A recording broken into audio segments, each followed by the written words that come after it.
مشرک نہیں ہوتا. مشرک یہ ہے خدا کو بھی مانتا ہے، اللہ کا سجدہ بھی کرتا ہے اور بتوں کا سجدہ بھی کرتا ہے. جیسے آج کل مسلمان کعبۃ اللہ میں خدا کا سجدہ کرتے ہیں، مزاروں پہ پیر کا سجدہ کرتے ہیں. حج میں آ کے قربانی اللہ کے نام کی دیتے ہیں، وہاں جا کے ماشاءاللہ نظر چڑھاتے ہیں، اٹا گھٹا ذبح کرتے ہیں.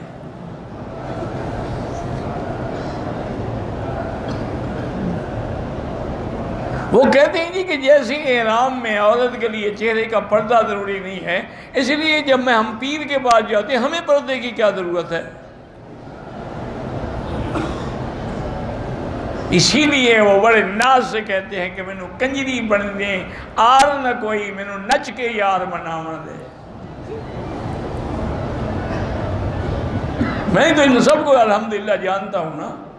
بچپن میں مجھے شوق تھا، میں جاتا تھا ان کی مزاریں دیکھنے کے لیے، بٹ ڈر لگتا تھا، کبھی ان کو پتہ لگ جاتا تھا کہ مولوی مکی ہے تو پھر میں وہاں سے چھپ جاتا تھا. مجھے اندازہ تھا کہ یہ ظالمہ لوگ ہیں، یہ معاف نہیں کریں گے مجھے. ایک دفعہ تو باقاعدہ انہوں نے گاڑیاں گنے لے کے اور ریفلیں لے کے میرا تعاقب کیا، لیکن الحمدللہ اللہ کا شکر ہے کہ میری گاڑی چلانے والے جو تھے نواب آپ بہاولپور کے داماد تھے، اور وہ گاڑی اتنا مضبوط تھی کہ ان کی گاڑیاں مقابلہ نہیں کر سکتی تھی، تو ہم بھاگ گئے. کہنے لگا مکی صاحب آج تو آپ کی وجہ سے میں بھی گیا تھا. میں نے کہا جی اللہ نے رکھنا تھا تو رکھ لیا نا، ہم تو گئے تھے باقاعدہ فاتحہ پڑھنے کے لیے، اگر یہ چڑھتے ہیں تو ہم کیا کریں. حضرت حافظ محمد صدیق صاحب بھرچونڈی والے جو تھے نا رحمت اللہ علیہ، وہ حضرت امروٹی کے بھی مرشد تھے، حضرت دین پوری کے بھی مرشد تھے. آج ان کی مزاروں پہ وہ لوگ بیٹھے ہوئے، انا للہ و انا الیہ راجعون. میں تو ان پہ فاتحہ پڑھنے گیا تھا، اللہ کے بندے کسی نے پہچان لیا تو اس نے جا کے کہا کہ وہ مولوی مکی وہابی یہاں آیا ہوا ہے. اچھا ان کے لیے بندہ مار دینا کوئی چیز ہی نہیں تھی بھرچونڈی والوں کی، مسئلہ ہی کوئی نہیں. وہ اپنے بھی ایک دو مار دیتے ہیں روز. تقریباً 13 قتل دونوں بھائی کر چکے ہیں.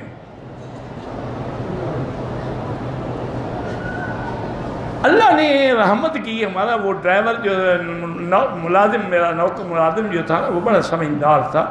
اس نے اس کی نظر دیکھی، اس نے کہا کہ حضرت جلدی کریں، فاتحہ پڑھ لی، گاڑی میں بیٹھیں اور چلیں، ابھی وہ آپ کو آ کے حملہ کریں گے. لیکن خواب دیکھا ہے تم پیر بن گئے ہو. ان کا پیر نہیں، میں نے اس کی آنکھیں بدلتی ہوئی دیکھی ہیں. اور پھر ابھی ہم نکلے تھے تو پیچھے ان کی 2 جیپیں آئیں، لیکن ہماری گاڑی الحمدللہ چونکہ بہت بڑی گاڑی تھی، مضبوط تھی، ان کی موٹریں شوٹریں وہ کیا کر سکتی تھی، کچا راستہ تھا. بہرحال الحمدللہ جب ہم مین روڈ پہ چڑھ گئے نا کے ایل پی روڈ پہ، تو پھر وہ رک گئے. انہوں نے کہا اب تو بڑی روڈ ہے نا، وہاں تو حملہ نہیں کر سکتے ہم. تو بہرحال معنی یہ ہے کہ یہی تو شرک ہے جس کو ہم روتے ہیں اور تمہیں سمجھ نہیں آتا.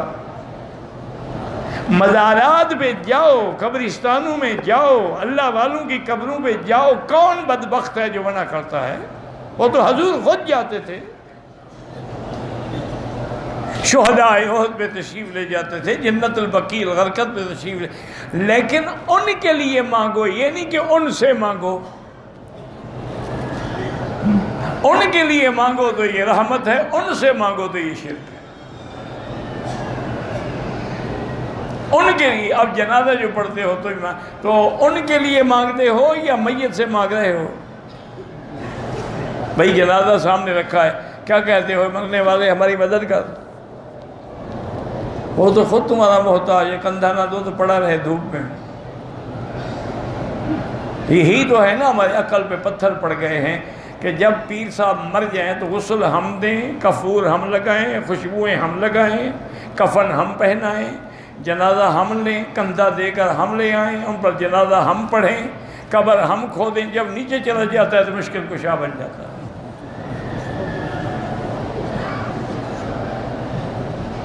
جنازے میں کیا ہے؟ یہی تو دعا ہے کہ اللہم اغفر لحینا و میتنا.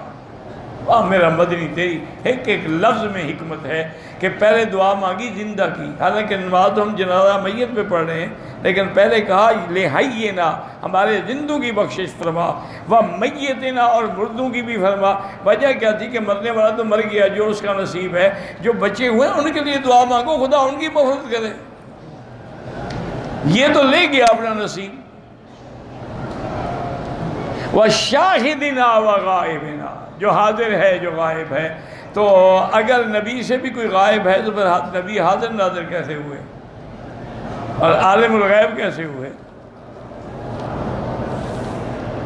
تو یہ ہم ان کے لیے دعا مانگ رہے ہیں، وَذَكَرِنَا وَأُنْسَانَا اللہم من احییتہ منا، پھر آگئے زندوں کی طرف، فَأَحْيِيهُ عَلَى الْإِسْلَامِ۔ تو اس لیے ہمیشہ یاد رکھیں، قبروں پہ جاؤ، حضور نے فرمایا زوروہا، قبروں کی زیارت کیا کرو۔ قبروں کی زیارت جو ہے وہ آخرت کی یاد دلاتی ہے، قبروں کی زیارت سے دل نرم ہوتے ہیں، دل کی سیاہی دور ہوتی ہے، لیکن ان کے لیے دعا مانگا کرو۔